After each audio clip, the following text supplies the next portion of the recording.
What is going on, guys? Money Webby here, back here on Sunday. We got a 4-game slate here for us tonight. Some great games to target, some up-tempo games, high-scoring games, so it should be a good slate. I got my money 6 for you, my favorite 6 players to throw in your lineups to make some money here tonight. So drop a like in the video if you're ready to make some money here, and definitely subscribe if you haven't already to get these plays every single day. So let's just get into it. I'm going to start off with Anthony Davis at the top here at 11,700. It's just too good of a matchup against Dallas. They struggle against big men, and Anthony Davis hasn't played since March 2nd, I believe. Actually, I'm not sure why it's not there, but he hasn't played for like 3 days or something like that. Actually, yeah, February, maybe that was what it was, but his last game was a few days ago. And so he's rested up, ready to go for this game against Dallas. I think he's going to have a big game here. Like I mentioned, a great matchup. It should be up-tempo. Point total is like over 220, and it's a fast-paced game here against Dallas. So Anthony Davis should definitely get it done here. No one has the upside even close to him, so he could go for 70-plus, honestly, in this game. He's had huge games lately, over 90, 2 out of the last 4 games. So crazy upside. Lock him in there. And for my second guy, we're going to go with DeAndre Jordan here. Another guy coming off a huge game.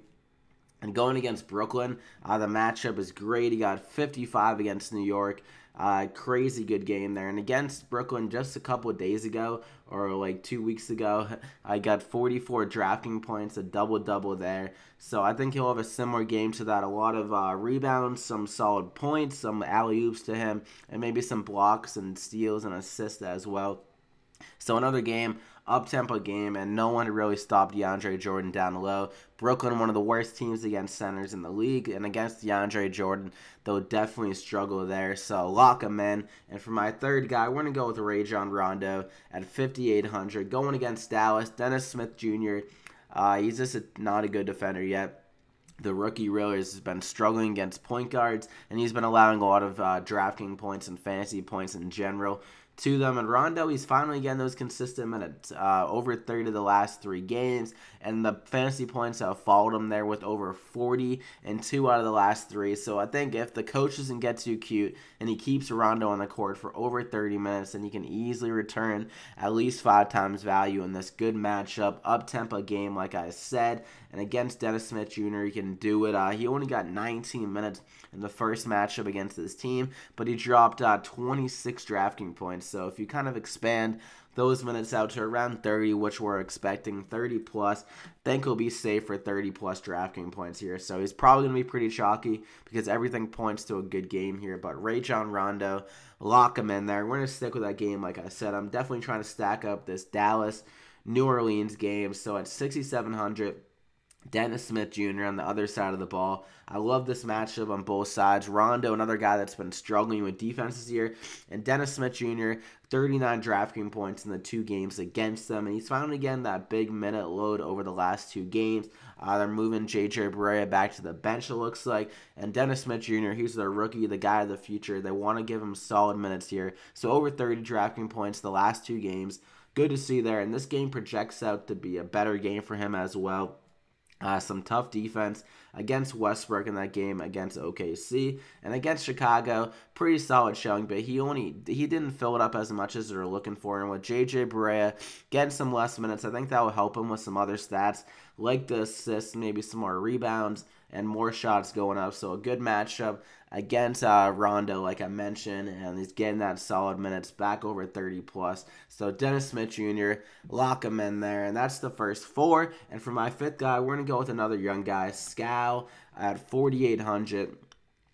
With Willie Cauley-Stein questionable for tonight. He didn't play last night of the back-to-back. I would assume he doesn't play tonight, and that means more solid possible production for SKAL in this spot. Against Utah, he had a very good night with the double-double, 37 DraftKings points, and some other guys that they got for the big man. They got Zach Randolph, who played last night. You never know with him on the back-to-back. He can definitely might not even play or just be a little bit tired and struggle there. And then Kufis, another kind of older guy that could definitely be tired. So I think SKAL will be the most fresh out of all these big men available if Willie Cauley-Stein doesn't play. So SKAL at 4,800. I think we'll have another great game, returning good value here against New York. We just saw that DeAndre Jordan killed them down low. So I think SKAL can flirt with another double-double in this game here. So at 4,800, solid price tag, lock him in there. So that's the first 5 guys. You got Rondo, Anthony Davis, DeAndre Jordan, Dennis Smith Jr., and SKAL LABISSIERE. So that leaves you with 4,500 remaining per player. Not too bad. There's definitely some okay options down below, but I really wanted to pay up for those guys and stack up that New Orleans-Dallas game. So I was willing to pay up for those guys. But for my lottery pick of the day, Kyle Quinn is a guy I think that can definitely reach value here. He's definitely inconsistent game to game because the coach is kind of weird with his minutes. But against the Clippers, tough matchup there, kind of down low. He only got 16 minutes and really wasn't that active on the offensive end. Only good for 7 DraftKings points. But in a couple of these games recently, over the last couple of weeks, he's been randomly having big games. Like against Golden State, he got 23. Or against Orlando, he got 31 DraftKings points. So he's definitely capable in some of these matchups to have big games. And against the Kings, like I mentioned, they're down some big men. Without Willie Cauley-Stein, he's questionable. Even if he does play, he's not that great defensively. And also those other guys, like I mentioned, they're on the back-to-the-back, so they're going to be a little bit tired with Zach Randolph and Kufis. So I think Kyle Quinn can take advantage of that matchup and have a solid game here, returning at least 5 times value, be a little bit more aggressive on the offensive end. Don't think he'll go 0 for 3. And when he's on the court, normally he's kind of hyper-aggressive. So against these tired guys, they'll be kind of backing themselves into a hole against Kyle Quinn in this game because he's going to be putting in work, I think. So 3,800, lock him in there. So that gets you up to 4,800 remaining per player. Not too shabby. So I hope you guys enjoyed the video. Drop a like on the video if you did. Let's try to reach for over 100 likes again. Thank you so much.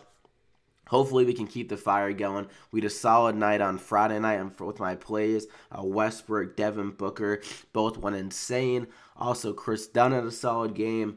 I'm forgetting who else I had, but it was a pretty solid night there. So I hope you guys, we just can keep it going, win some more money here tonight. So I wish you guys the best of luck, and definitely subscribe and throw notifications on to get alerted every single time I upload this video. So thank you so much, guys, for all the support, and we'll see you back here again on Monday. Good luck, guys.